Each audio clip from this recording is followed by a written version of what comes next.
Hi, welcome back to Racing and Restoration. On today's video, I've gone and bought myself a high mileage TL1000R. I've always wanted one, I've wanted one for 20 odd years. It's a bit of a bucket list bike for me. It came up cheap. So, is it any good? Is it not any good? That's the question. We shall find out.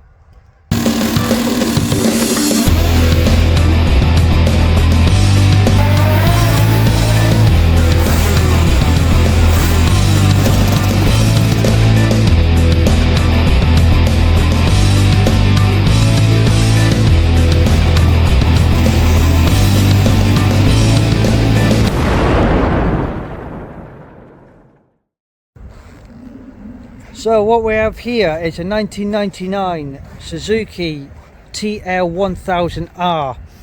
This was supposed to be Suzuki's answer to Ducati and Honda in the World Superbike Championship. Unfortunately, it didn't really perform very well, but what it did give us is a motorcycle with a cult following worldwide.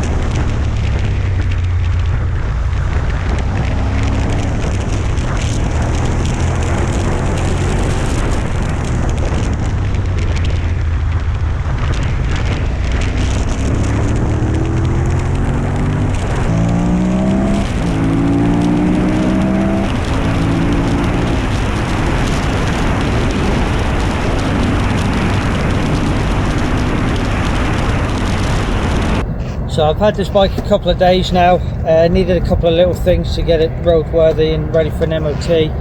Clutch needed blades, tire, pump the tyres up.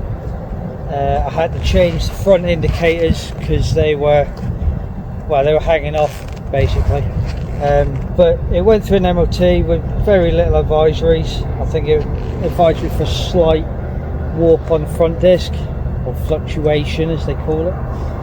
But generally, I've just been for a ride on it and it has exceeded my expectations for what I was thinking it would be like. I've had two TL1000S's in the past, which were the half-fed, sort of more road going version, the Widowmaker as some people call them. But this motor and this is absolutely torquey as anything.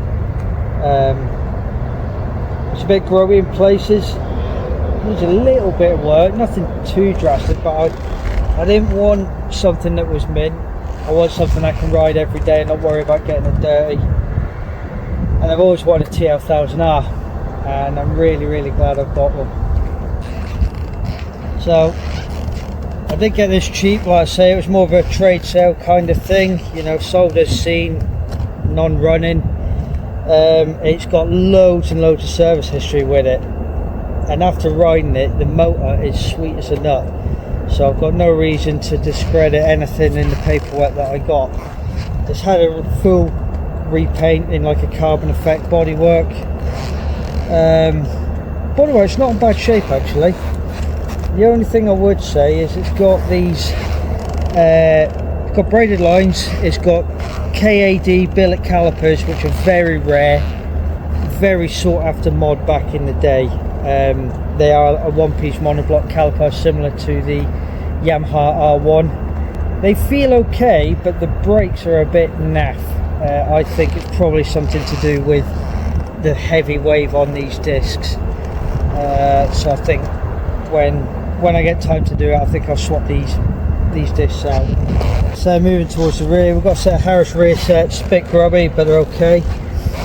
There is a Hagon shock in here, which, after remembering what the original suspension setup was, it's night and day difference. It really is. I did get a Bitubo shock with it, but that's blown a seal and needs a rebuild, so I may end up fitting that, as that's got a little bit more adjustability in it. Carbon frame covers, again underneath here the guy, the past owner, has put some heat retaining stuff underneath. I don't know, probably stop your nads getting hot. Set of quill cans on the back, non-removable baffle, but to be honest, as an everyday bike, I don't want it booming. I've had the last two TLS's were loud as anything. They attract the wrong people, they attract the police, and generally, as much as I like loud bikes, I'd like to be somewhere almost a little bit stealth. So them cans can stay, I think. Got a little bit of a leak somewhere from the clutch cover, which is common on these. They're plastic clutch covers, but generally I think it's actually a really good bike. I've just been for a ride on it and it rides superb. The cornering on it is amazing. For a 90s bike, I was very, very surprised. I thought it would be really heavy, hard to turn. Nothing like that. That said, if he's done suspension work in the rear, it wouldn't surprise me if it's had a bit of suspension work done in the forks. The front end feels really planted on a lot of corners. Like I say, the letdown is the brakes. Just don't really have the bite that I would like. I don't think it's the calipers, I think it's more the discs. So my first point of call is I'll probably change the discs and pads, see how it goes with that, and hopefully that'll bring it back. If it's still a bit off, I'll maybe change the master cylinder, because I do like some good brakes. But overall, I'm really, really happy with it. Avon ST2 Ultra tyres. I've never used them before. I'm more of a Michelin guy, but no complaints so far. I can get it tanked right over on the sidewall with no sort of feeling that it's going to lose grip. Yeah, I don't want to make it a project, but let me know what you think. Any mods I should maybe do, mods I should try. Again, I've never had a TLR before, so somebody might turn around and say you need to fit this because it'll transform it, or get rid of that and fit that. Yeah, let me know in the comments what you think, and if I get time and I've got enough funds to do it, I will swap and change a few things and try them out. So we have on the clock, here we go, it's starting to rain now, fantastic. So we have 56,000 miles, which, to be fair, the engine doesn't seem like that.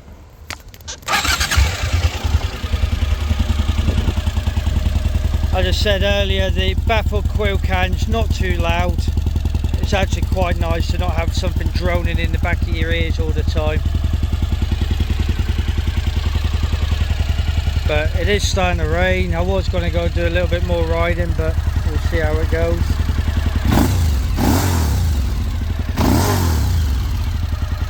Got the illustrious tick on the engine, the TL in the forum world stands for ticks loudly. Slappy tapper is a happy tapper, as we say, but generally the motor is absolutely sweet as a nut. So only a short video this time. Like I say, drop us a comment, leave us a like, share if you want to, and subscribe. I will probably do a few more videos on this as I'm changing things up. It's starting to rain now, which is absolutely fantastic. I'm going to go probably get home before it absolutely throws it down. Maybe it's stopping. I might go do a few more miles on it and then I'll go home. But yeah, see you in the next video. Thanks for watching. Bye bye.